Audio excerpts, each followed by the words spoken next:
Night, of course. Uh-huh. Ah.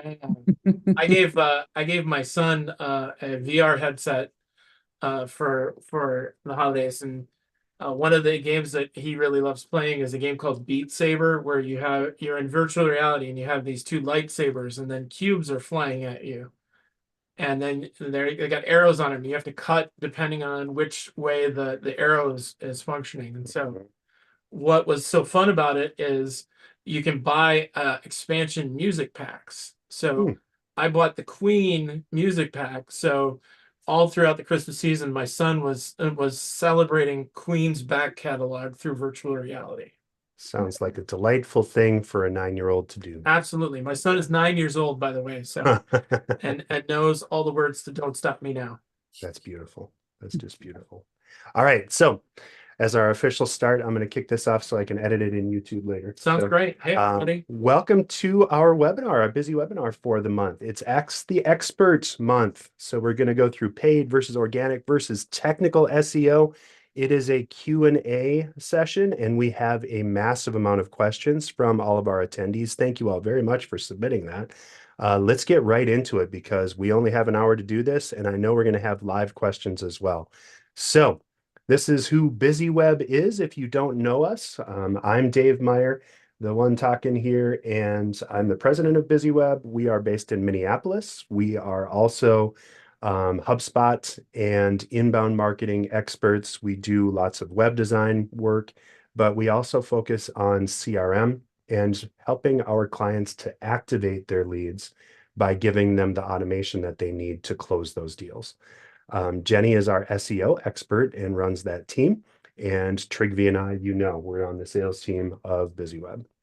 We're also more than a little handsome. We try, but I think we're probably best seen in That's a really just big screen that doesn't on really, video. that's not Yeah, really a Jenny thing. exactly. Jenny is as lovely as can be as well. All right, so let's get right into it and go through how SEO works. Now, I'm going to do this very quickly for Jenny's benefit. Tell me if I'm wrong on any of these, Jenny, because I know that it's going to be a little bit old-timey for some of this, but I think it's best that we lay down a baseline.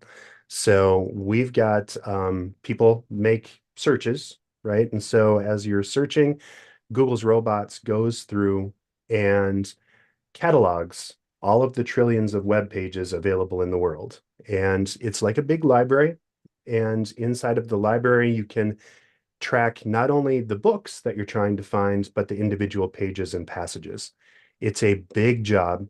And that's why Google has so much secrecy around it because it's also very incentivized to game. And so SEO gets a bad rap for people trying to do things that might not be user centric as much as just getting them the information and the details that they're looking for. So when I type into Google, I'm expecting this search results page. And the one in the lower left labeled search results is what we're mostly talking about today. That's the organic search results. There's also ads, of course, and we're going to cover ads a little bit, but we're also going to cover, well, we're not going to talk much about business profiles, but that's the free tool that's available at google.com/business. And it's for anyone that has a physical location that you can interact with people in a one-to-one manner in person. That's what business profiles are for. If you have a completely online business, not a great option for you, and you can ignore that. So for the most part, we're talking about the lower left.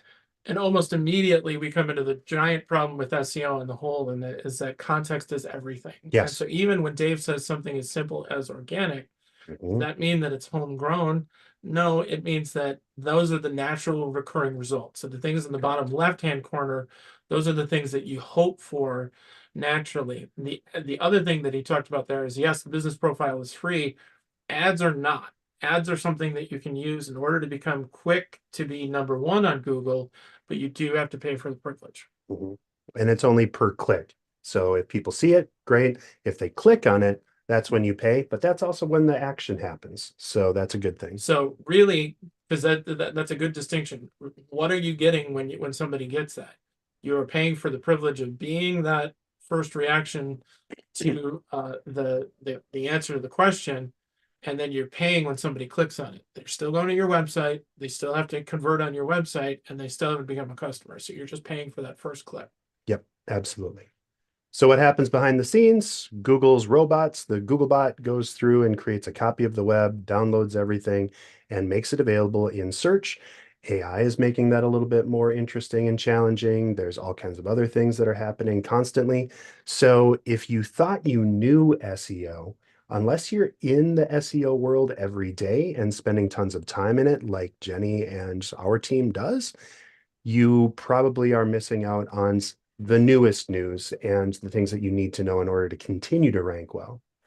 Google does kick back those search results. We already talked about that. Then you get the search results page. So this is what a well-optimized for Trade Street Jam would show up like. There are little snippets where you see products, recipes, store locator, all that stuff. That's based off of Google's hoovering up your website pages after it's found them, and it does that algorithmically. You can't actually control what those say. You can suggest to Google with some mechanical adjustments, and we'll talk about that a little bit. But by and large, the things that show up under your page in that search result are sort of set by Google, and you can't do a ton about that. So search results, of course, are in there. And then the option or the art of search engine optimization, or SEO, then is simply to show up when people are searching for your business before they know your company's name, right? So they don't know you, but they want what you do. So in order to do that, you want to make your website as visible as possible. It needs to be fast. It needs to be helpful. You want to connect with your customers, and it helps you to increase sales. So again, this is super high level so that we can get into the details, and we have like 40 questions. Yeah. So I want to make sure that we So, dive through. Dave, first question from Yes, sir. from Trygve Mm. Egan. hmm Trygve says, is this something you do once? Ooh, I'm going to let Jenny answer that one. Um, Simple answer, no. It's kind of something that you do, maybe not daily, but definitely frequently, weekly for sure, is something you want to monitor and constantly be working on. Right.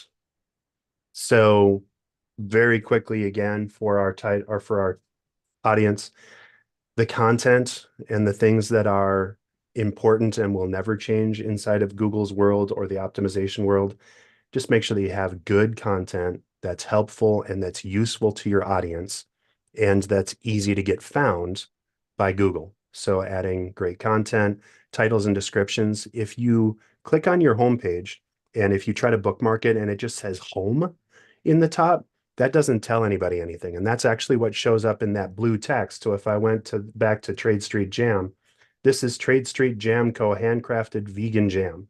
If it just said home in the page title, that's what would show up. And home doesn't encourage people to click. Same thing with the description right underneath that. This is not your average jam, blah, blah, blah, right? You want to give people a little sales pitch on why they should click on your website. So that's what titles and descriptions are. Organization we'll talk about in a little bit. You just need to make sure that your website is clear so that people can find what they're looking for. Other technical things, and again, this is just baseline so that we can get into the nitty-gritty. Fast load times, works on all browsers, including mobile, because more than half of people search Google on their phones now. And there's an entire SEO starter guide at g.co/SEO starter guide.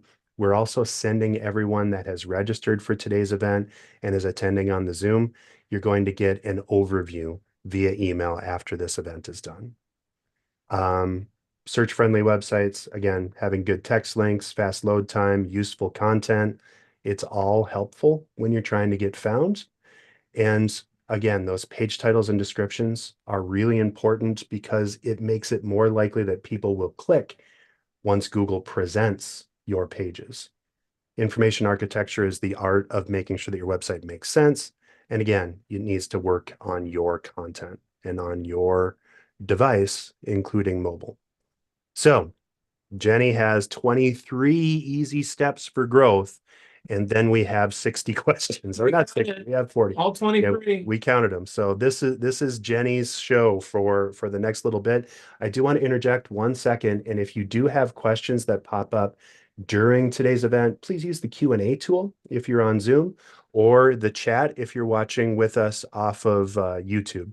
So go ahead and ask us those questions and we'll make sure to get to everything today. He's got a ton of windows open. It's like, I don't know how he does it. It's like it's like flying a plane. The Christmas present I gave myself from BizzyWeb is 2 new 32-inch screens plus my little 16-inch.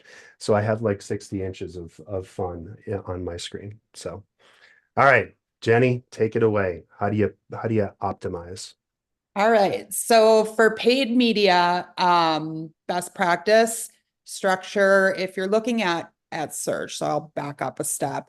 When you're looking at Google search, Bing search, anything that's keyword based, structure is the most important thing to building a successful campaign. Choosing your keyword match, location targeting, defining your audience is becoming more and more important, especially in terms of budget being wasted. So really knowing who you're targeting, setting up performance automation. This is where you basically are working with Google's AI to make sure your campaigns are performing at top notch. Your keywords, also very important piece, making sure you have the right terms, doing keyword research, cross-referencing that on Google and other tools, add copy and images and video when it's relevant. Back to the audience piece, choosing your platform when you're paying for advertising is important. So where is your audience? Are they on Google? Are they on Facebook, Twitter? It could be multiple places. Knowing where they are is kind of half the battle, and also defining them in the first step as well as kind of a two-step thing is very important. Budget, you need to make sure you have the right budget depending on platform. Typically, you'll see, Facebook, Twitter, Snapchat, TikTok, all of those are, the same kind of pay-per-click model, but much more inexpensive per click versus Google, where you're looking at your bottom of the funnel clicks. So much more expensive there. So you're going to want to have a higher budget set. And then certain platforms like LinkedIn, for example, takes a much larger budget to run on LinkedIn. So making sure you have right platform and right budget set for that. And then conversion tracking, probably the most important next to structure. You need to know what these people are doing when they're clicking their ads. So making sure that's set up and tracking properly. Right on. Jenny, how do you know what's an appropriate budget? Appropriate budget is tricky. So you can use, for Google, for example, typically a more expensive cost per click. You're going to want to look at, when you're doing keyword research, you can use Google's keyword planner and kind of get an idea of how much the average cost per click will be, and you can set your budget accordingly. It does a good job of telling you what kind of return you can expect using that kind of budget. Sorry about that.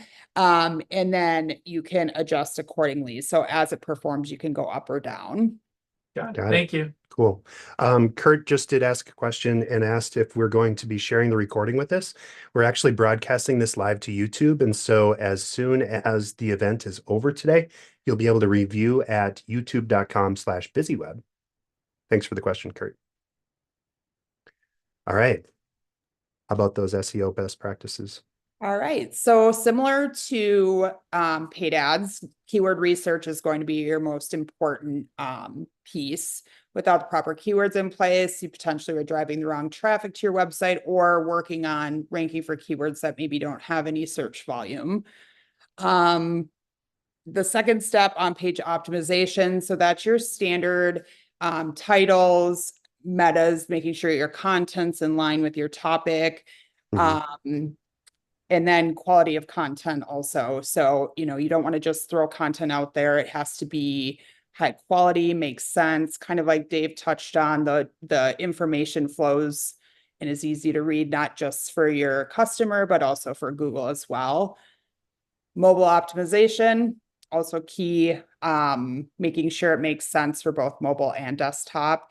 It kind of goes along with UX as well. So that flow of the content, making sure you have links, making sure that your user is going through your website naturally and not getting stuck or leaving because there's no CTA there, or it's not making sense. Jenny, you're using a lot of alphabet soup. So can you, what is UX?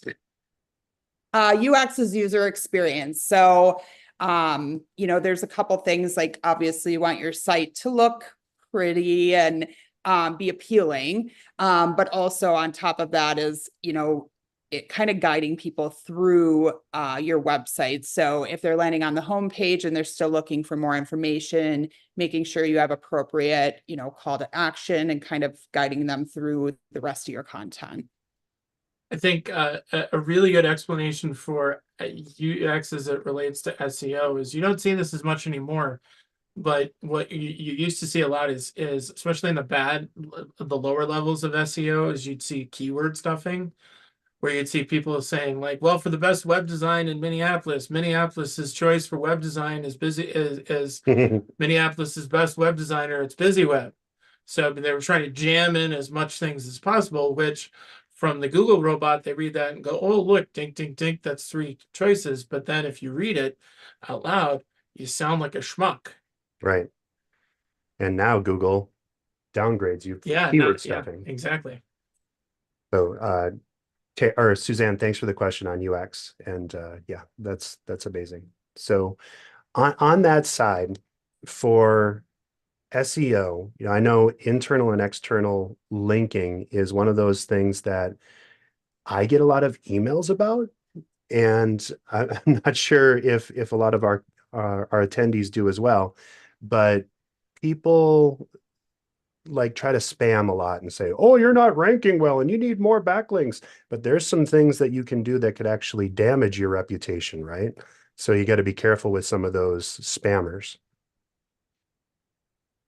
Yeah, well, before Jenny answers, I want to go off on a little rant and a tangent. Good. I love rant. So one of the things that I think everybody on YouTube has seen, and everybody who has a website you will get, is about twice a week you will get somebody offering to run you a free report that tells you everything that's wrong with your website and how you're not ranking well for SEO. And then when you say, well, okay, sure, send me the report, there's all sorts of big, scary red marks everywhere, and you think, oh my God, this is terrible, and this is all awful, and this is terrible. It drives me nuts when that happens, because more often than not, that's not entirely true. All of those reports are meant to psychologically scar you a little, to show you why you should hire the company who's paid for the software, but also that in any design process, you are going to have some give and take, and there's no such thing as a perfect website. Right. Even if you run those reports on Amazon.com, they're not going to get a perfect score. There's always going to be things that in theory you could do differently. So it's utterly important to have somebody who knows what they're doing to be able to tell you, no, that's not real, or yes, that is real. So yeah, and that even happens to us.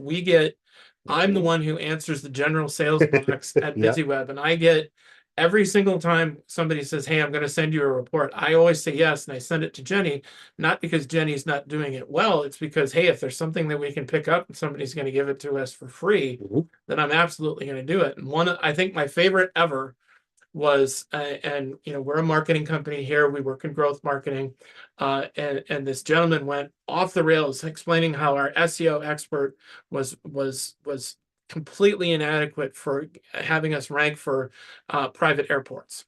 Oh, well, yeah, that makes a lot of sense. And Jenny has never fixed that on the website, and I've never let her forget that we are not ranking for private airports. So point being is, when you are going to get these things all the time telling you how your SEO is poor, that's not entirely true. Right. So don't believe it. And it's also a lot like just grammar. So if you're speaking or writing or publishing papers, imagine the world coming to you and saying, you should have used the past participle there. That's kind of what all those SEO scams are. So they're all telling you things.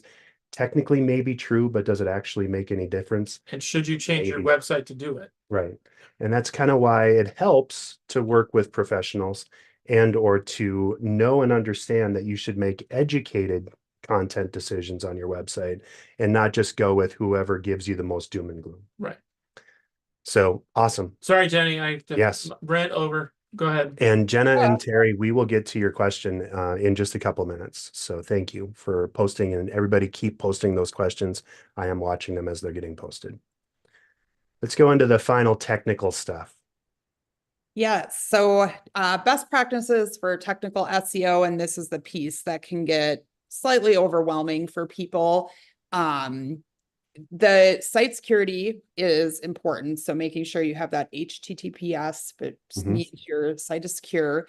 Site speed is probably right up there. So if you don't have a fast site, people will bounce immediately.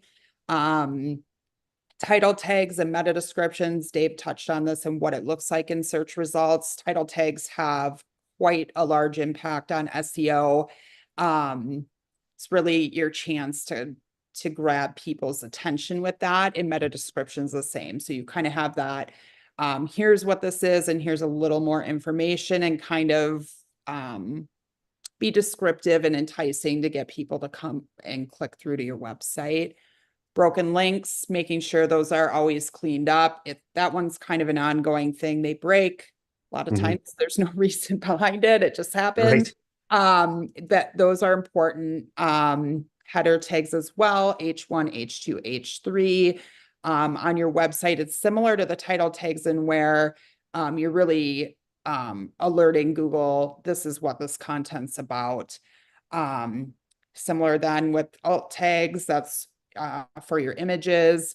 You want to be descriptive with those. It used to be best practice would, stuff them with keywords. Now that's gone away. You really want to describe what the image is. So, if it's somebody on a computer, you can put girl at a computer or something along those lines, and keep it as relevant as possible. It wouldn't hurt though to do girl on computer while enjoying SEO services from BizzyWeb, right? So you don't want to just be yes, you can get very creative like that, and I highly recommend it.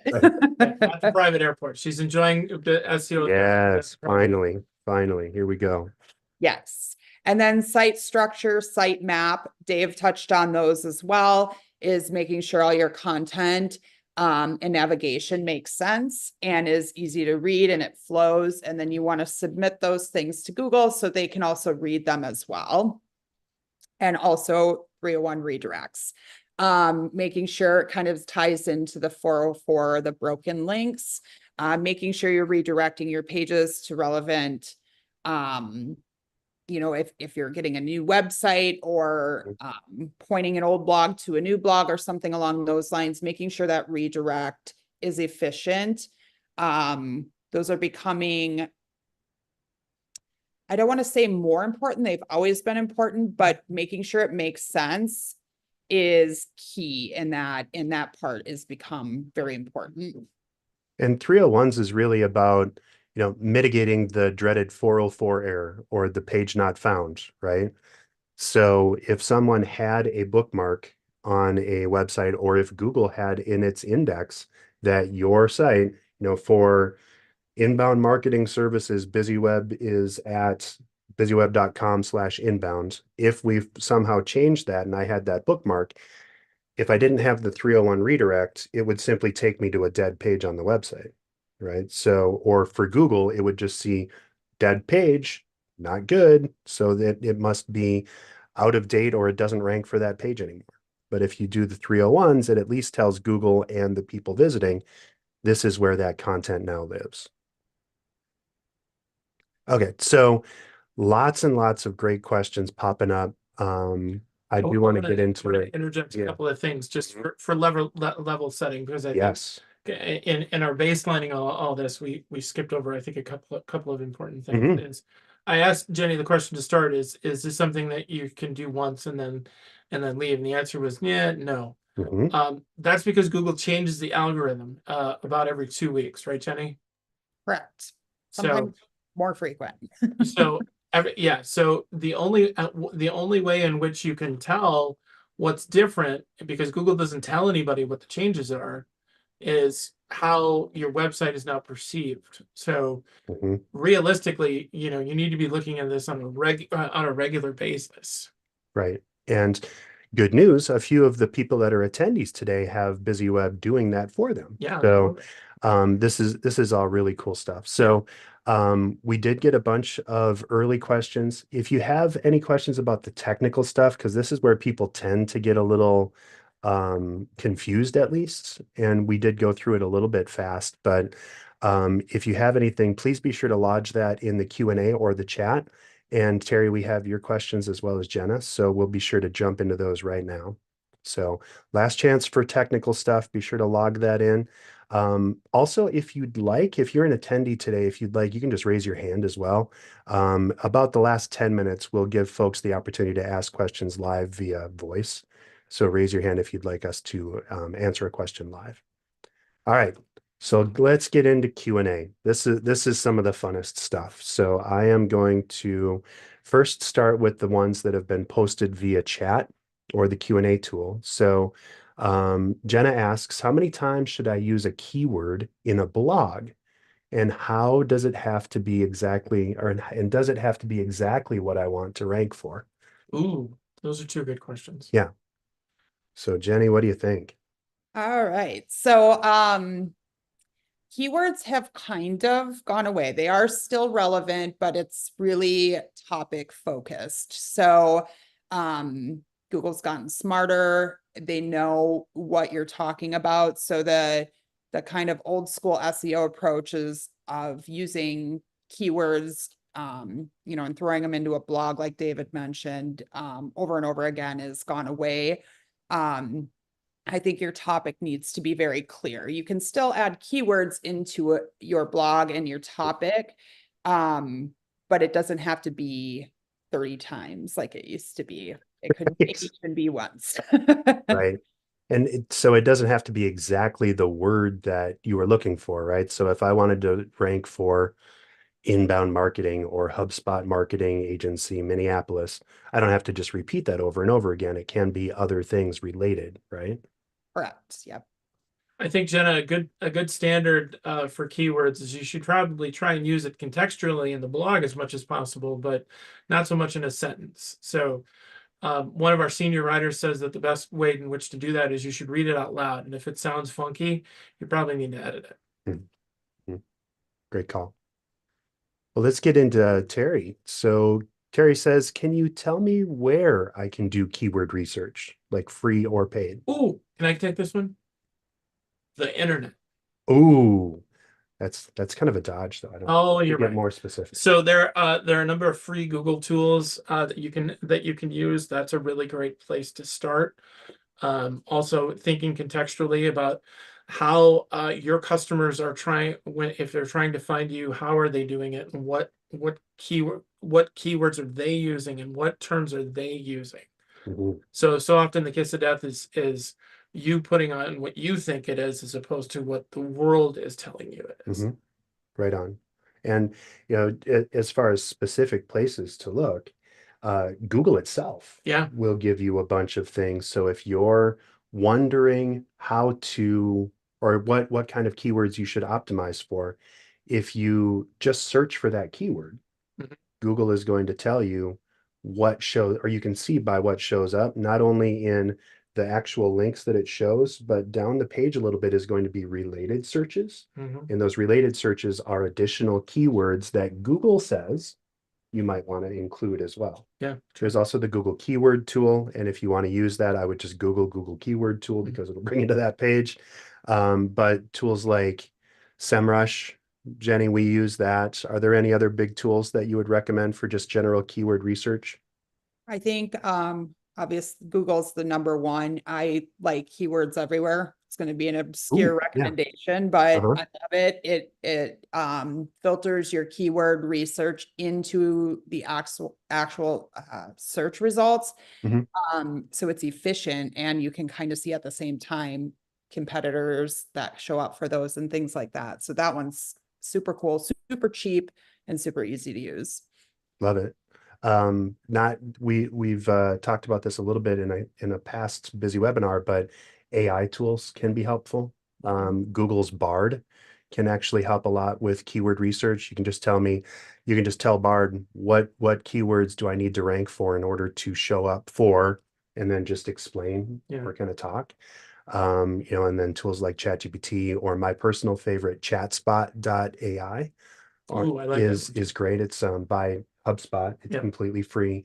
And not only can you get information on like keywords, but it'll actually integrate with your CRM. Yeah. So if you find some companies that match your list, you can get details about those companies, but then you can also add them to your CRM, and then you can have your sales team talk to them. So super, super cool. Terry, hopefully that helped with the keyword research. Terry also asked, how do you do the redirect thing? Oh, So it's a little bit technical and geeky. It really depends on what tool you're using. If you have WordPress or HubSpot, the redirect tool is relatively simple. You can actually load up redirects inside of Google Search Console, your 301s. What other ways are there, Jenny, for doing the redirects? Those are probably the three biggest ones that I Mhm. use. I think most sites are typically on WordPress, HubSpot, or Yeah. another CMS platform where it makes it super simple to redirect that. It will basically guide you through it. Right. Otherwise, outside of that, when you start getting into the code redirects, then it's complicated and definitely something, a dev team would want to handle. Right, for sure. And don't be shy about raising your hand if you need help with these things, because it's easy to do, but it's also easy to really screw up. So, either be sure in what you're doing, and Google can be your friend in that, or just raise your hand and ask, somebody like us to help you with that. And that leads to Terry's other question. Do you help people with Google not being able to index their page? Not sure how to fix it. Yes, absolutely. But the other thing to check is go into Google Search Console, and Search Console is a free tool. I believe the short link to it is g.co/search console, all one word. But it's a free tool, and it shows you how Google, and therefore the world, sees your website. And so it will show you a problem usually with people not being able to index their websites is that they've listed the website as no index, no follow. That's what developers tend to do when they're building websites, is essentially just telling Google, nothing to see here, nothing to see here, party on, keep going, because I'm not ready to be ranked for things. So if you're working on a website, it makes sense to list it as, no index, no follow. But it's also the equivalent of holding up a closed sign on your storefront for Google. And so you want to make sure to take that back down.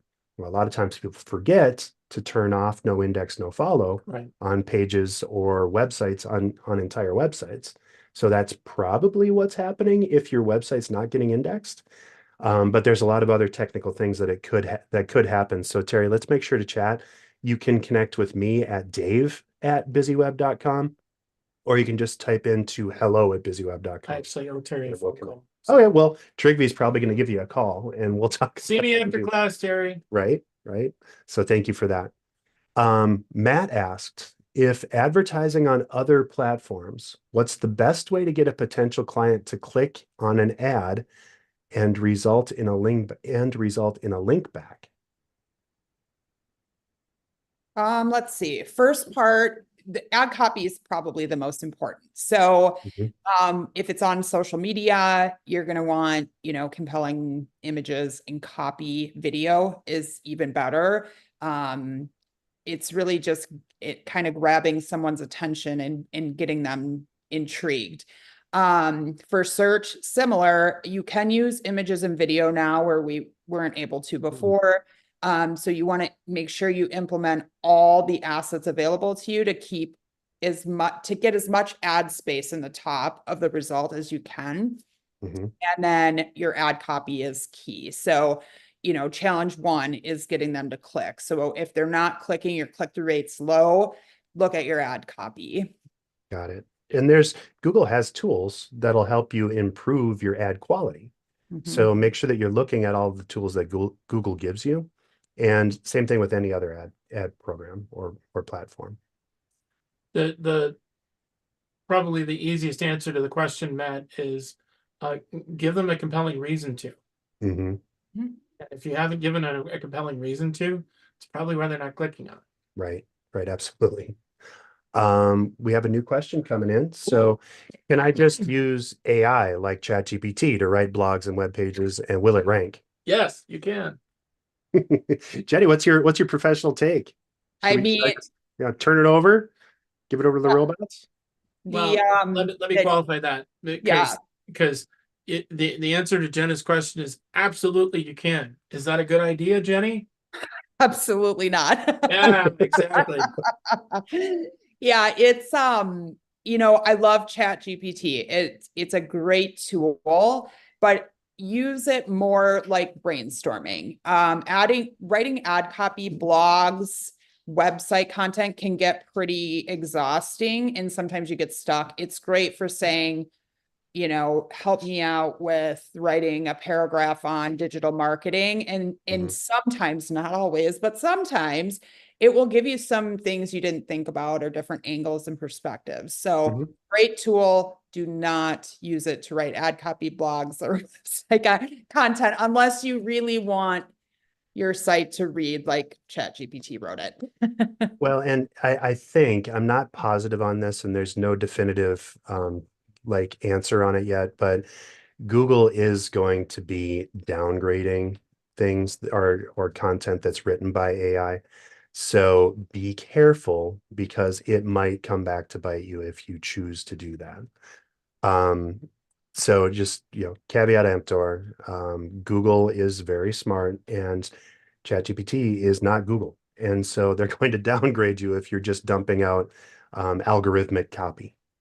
I would say two things also to add in at the tail end of that is I had a personal experience with a client earlier this past year where I was showing her the tool, and I said, well, think of a blog post that you'd like to write. And she told me, and I wrote it, and I put it into ChatGPT. It spat out 500 words in a minute. I emailed it to her. And I got an email back from her about 2 days later, said, this is a really cool technology.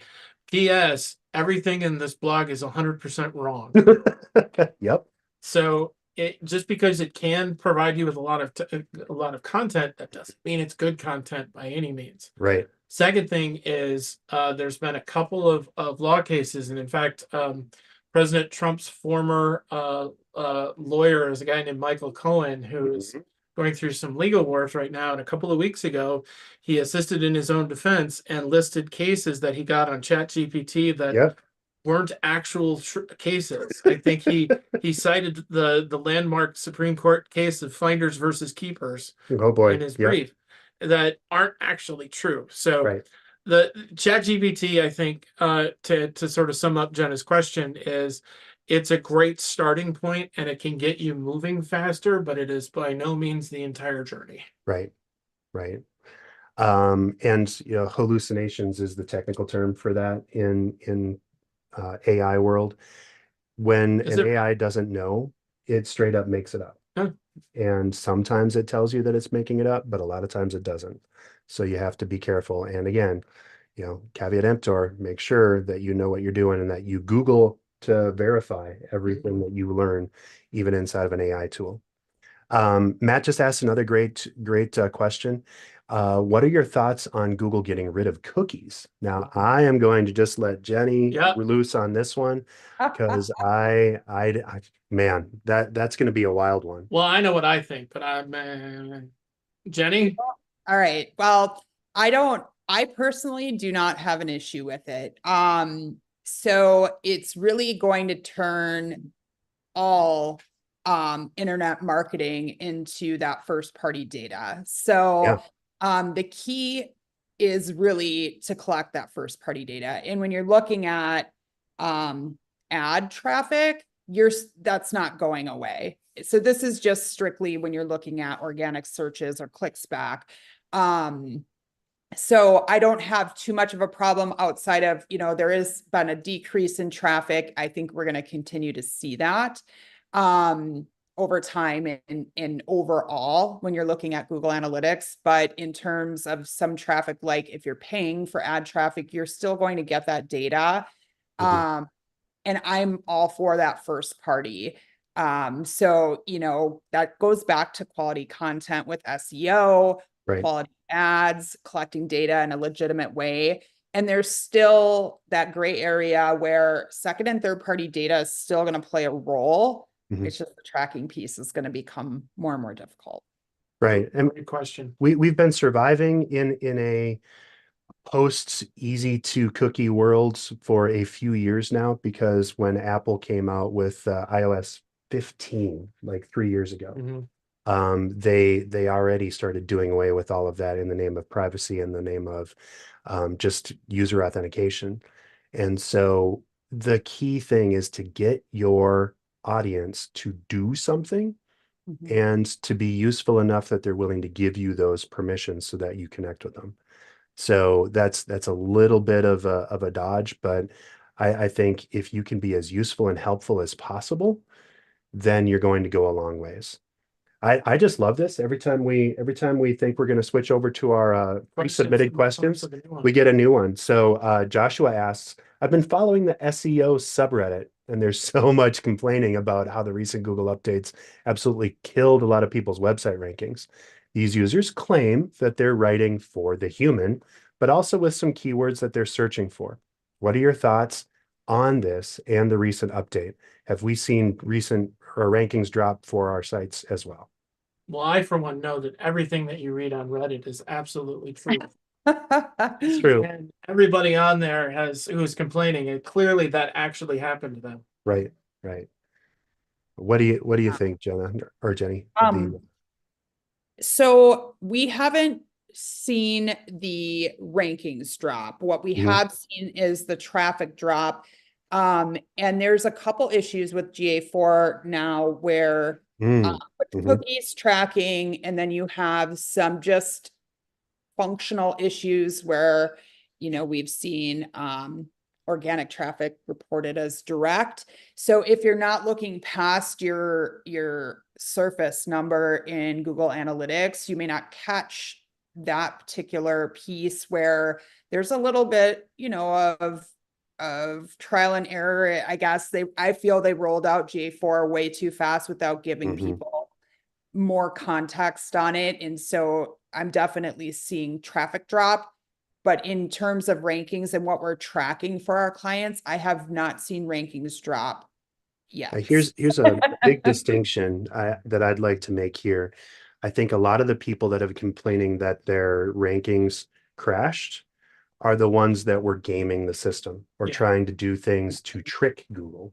One of the reasons why we haven't seen a huge dip in rankings is because we keep doing the right thing, which is create helpful, useful content for our clients that has keywords and that's optimized for search engines. But it's not like we're trying to do as many backlinks as possible by signing up with some link farm or whatever. Google keeps getting smarter, and it's their job to make search as useful as possible. One of the things is we talked about keyword stuffing earlier, and one of the things that was so funny about, especially living here in Minnesota, is there is a city on the border of Wisconsin, and the city's name is Afton. And then there's also a city in Minnesota called Zimmerman. And so what you'll see bad SEO people adding their service areas from Afton to Zimmerman, from A to Z. Oh, cute. Which is funny, but if you actually live here, Afton to Zimmerman is about a 40-minute drive. So it's not actually that that far. I want to tail end on Josh's question, because I think one of the interesting things that's happened in the last 6 months with all the privacy changes is that different tool sets are answering the question in a very different way. Something as simple as, what is a visit? How long is somebody staying on your website? How many pages do they go to? The criteria is often very, very different. And so when you are dealing with a client, you want to make sure that, especially, and I think we do a really good job of this at BizzyWeb, is saying, okay, here is our source of truth for this information, and here's why we've chosen this, and here's the things that go into that decision. So if we say something is a visit, that has this set of criteria. Other tools might tell you different things, and that's okay, because they might be evaluating that same data set in a different way. Right. I love that. Because sometimes something as simple as saying, because we get people saying, well, I don't understand. You told me my visits was this, but then I ran this tool and it said was this. Why aren't you telling me the truth? Like, it's not that. Because reasons. Because reasons. Yeah.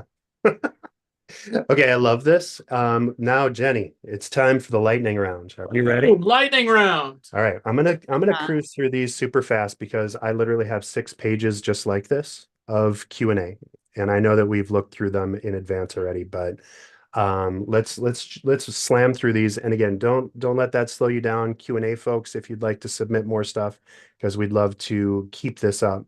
And your questions are very important, but you submitted these before, so let's make sure to handle them. Curious about all the recent Google updates and so many people saying the ranking of tank and dropped. We already talked about that. I'm interested in gaining more insights into organic, paid, and technical, and understanding how I can achieve success in these areas. I think we kind of covered the differences between organic, paid, and technical, but really, if I could address, organic is literally being as useful as possible. Paid is making 100% positive you show up at the exact right time to the exact right person or kind of person with the right message. And then technical is just making sure that your website's health is good as far as Google's concerned. Right, Jenny? Yes. Okay. So, and it's the easiest way to think about this is farming. Yeah. For paid farming is, here's a carrot, can I have $1? Okay. Yep. That's the one thing. The technical aspect is the process of farming. Right. It's what you are doing in order to achieve a bumper crop. And the organic result is really the effort is the result of the result. So if you want to have really nice, robust carrots that you grow yourself, you have to put in the work in order to do it. Right. Bingo. Love it. Can you provide examples of successful SEO case studies and strategies implemented? I'm going to direct folks to our blog. Yes, we can. At marketing.bizzyweb.com, because we have a fantastic blog post about that has some good case studies. Shout out to Jenna on our team for writing those up.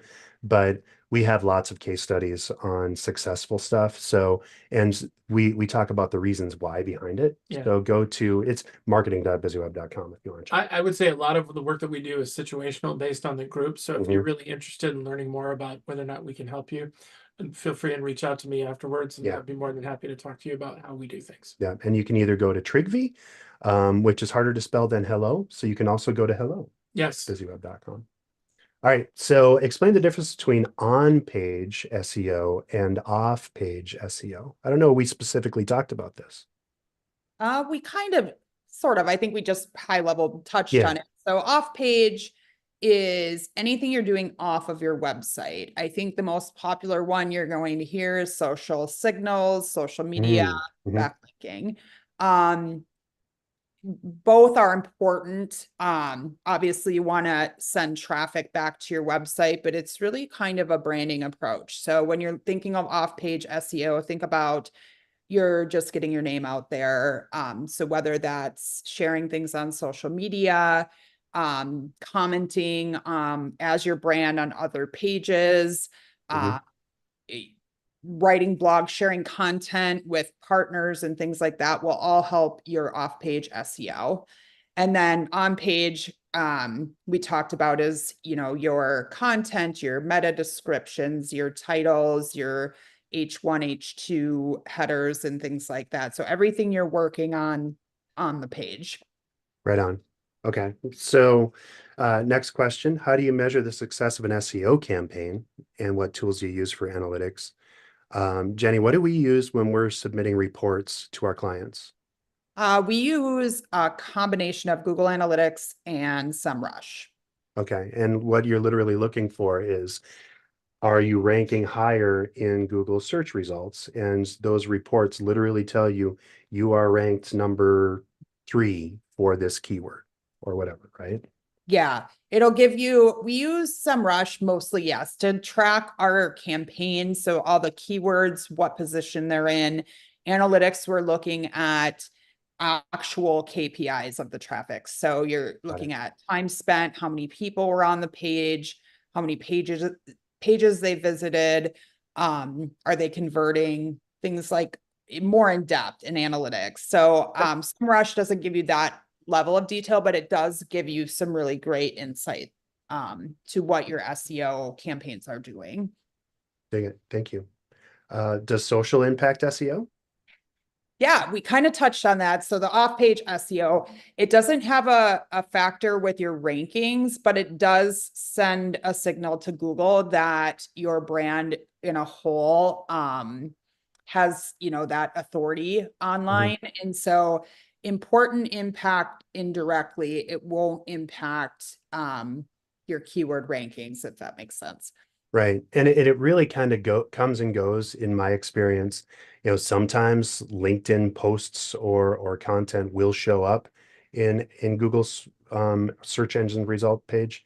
But a lot of times they put up little walls around that so that it's not going to drive traffic to Facebook. So having a Facebook only posting strategy would be a bad idea, as well as using any social media exclusively.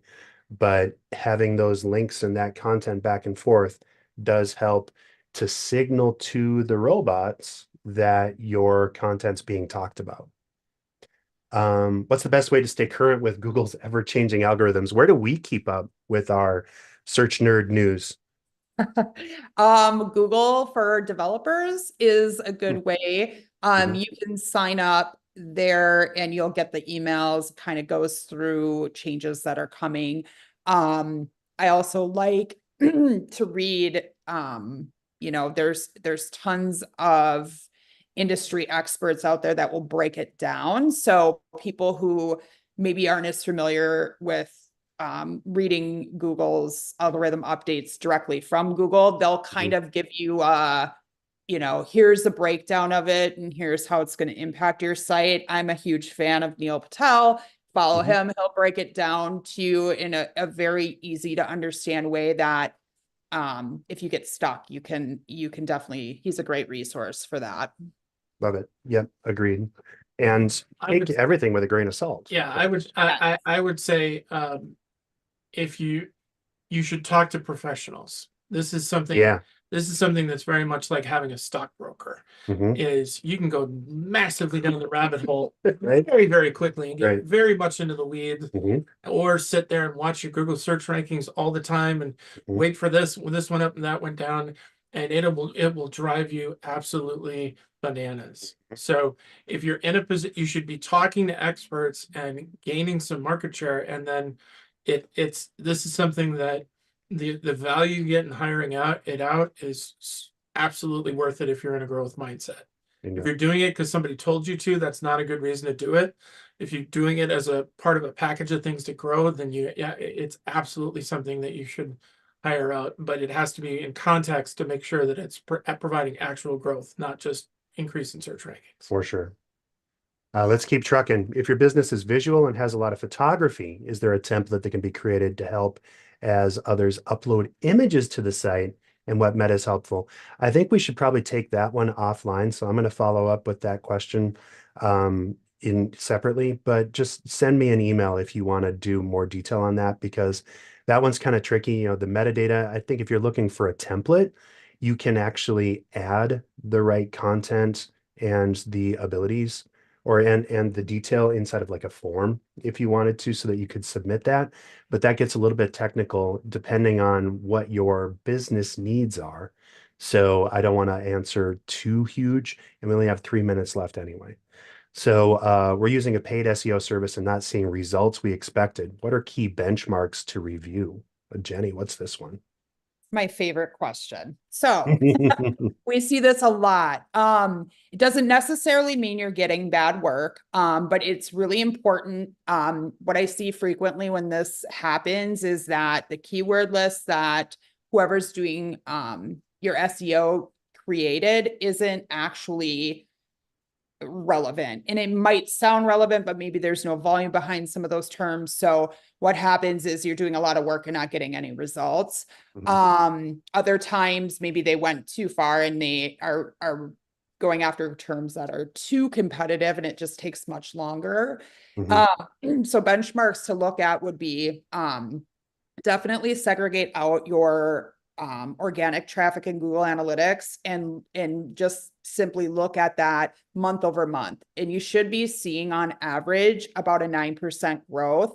When you first start SEO work, if you've never done it, you'll see in the first few months that grow much faster. You'll see 20% growth there, but consistently over time, you should be seeing roughly 9% with some caveats. Obviously, holidays and things like that will drop, but you know, consistent growth over time. So definitely take a look at those keywords, make sure they're relevant, and then watch your organic traffic. You know, you can create a little organic dashboard in Google Analytics. So you can just quick take a look at that, you know, every couple weeks.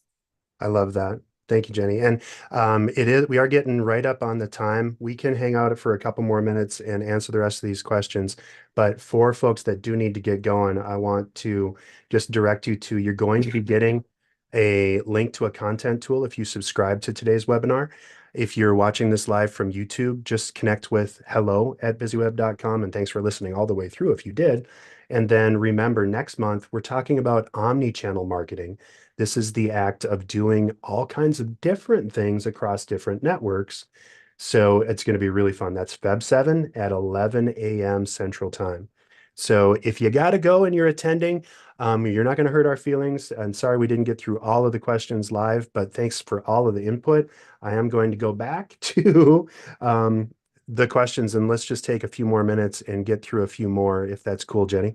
And then I know we all have a lot of stuff going on. So next question. We created an internal marketing department and would like guidance on what's best to do internal versus what's best to go external. I think the short answer on that is to look at the talent of your internal team and look for your external team to round out what they can't do. It's really hard for an internal team to be great at everything. And so raising your hand to an agency, and that's one of the most powerful things about an agency. We have people that are experts in all facets of marketing. Well, there's a caveat there. It is because I think we are pretty open about working as a supplement to internal talent. So, you know, if you know you have somebody who's really great at content or at graphic design, they're probably not great at high level technical SEO and pay-per-click marketing like Jenny is. So we can create plans that work in concert together so that you're leveraging the best and you're not being duplicative. There are some agencies who are like, no, we need to have everything in house. You need to have our particular brand of pale ale, and I don't think that that's helpful. So that's why we design things that are based on almost the fractional model of what do you have, what do you need? Let's do the things that you need, and then you get everything because you've got the internal resource. Precisely. And I think regardless of if I think it's a bad move to have just internal. Yes. Because especially if you only have one or two people on your team, because you're missing out on a lot of expertise. And when you sign up with a company like BizzyWeb, you're signing up and you get the power of 25 experts. Yes. To help you with your goals instead of just going with one or two people that have their own interests and experience. The problem with having one person do everything, it means you have one person do everything. Right. And that's never a good idea on anything. Yeah. Next question, tips for free SEO practices. I would go to Yoast. Yoast is a great plugin to have on WordPress, works pretty darn well. There's also a massive amount of other ones, but Yoast is pretty well established. Yoast is a great thing to help you with content. It tends to peter out depending on when you get into the highly technical stuff, but it's a great place to start. Yeah, definitely good. How much can we expect to pay for Google business versus Facebook versus other? I think what they mean is Google ads versus Facebook ads. Google business profiles are free. But the advertising, you really have to go by, it's different for each of our clients. And some of our clients are heavier on social versus Google. But for a lot of times and kind of across the board, Google tends to be a little bit more cost effective and have more reach. Jenny, do you agree? Yeah, Google will be, if you think of it in a funnel situation, Facebook's top could be mid. Google's always going to be the bottom of the funnel. So you're going to pay more per click, per lead. Mhm. And if you don't have, a cost per lead established, give it some time and you can kind of hone in on that and then optimize your campaigns on Google to lower that over time. So it's a little tricky at first to get there, but you can get there. So Google, you'll always pay more per lead. Facebook, you'll get more leads, but less quality, if that. Got it. Love it. If we want more leads, how can we best analyze our current SEO versus future SEO strategy for growth? I think we kind of covered this, but just make sure that the traffic that you're getting and the things that you're ranking for actually make sense for your business. And you have to think about the steps in your sales process and make sure that those keywords are matching that.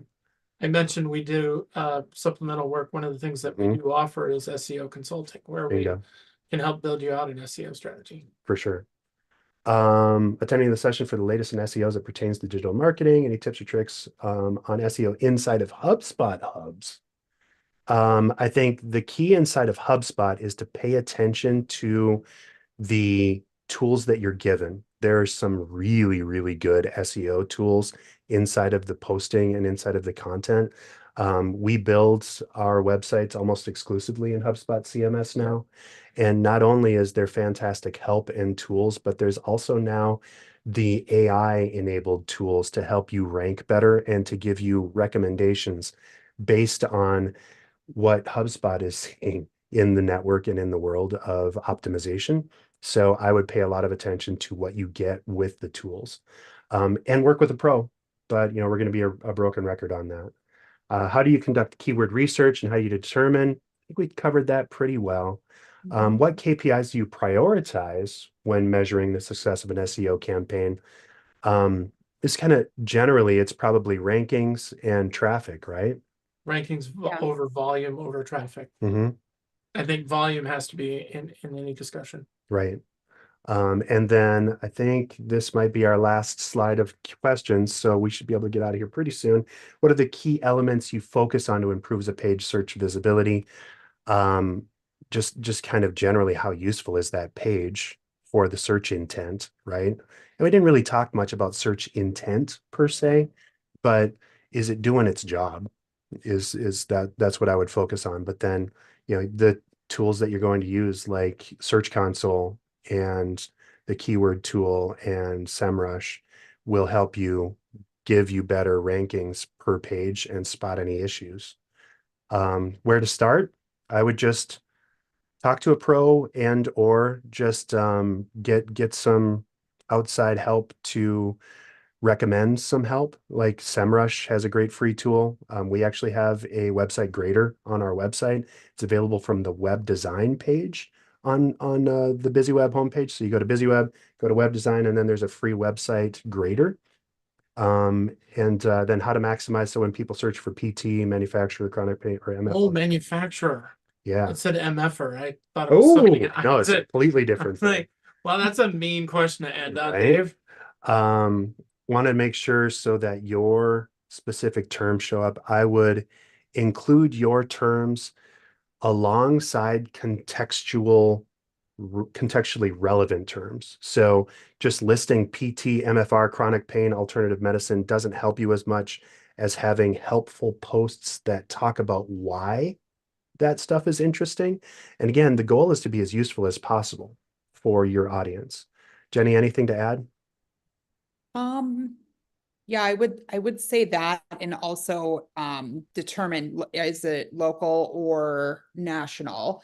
When you start locally, it's much easier to achieve that where you're showing up on top. And then if you're a national company, you can expand from there, but start small and grow big over time.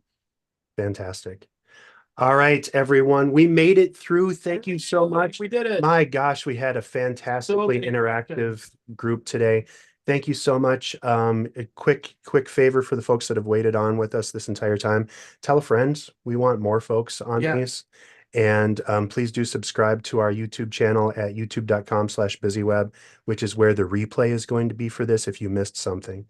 We value you and thank you. Happy New Year, everyone. And hope this helped you generate buzz without getting stung. All right. Take care, everybody. Bye, everybody. See ya.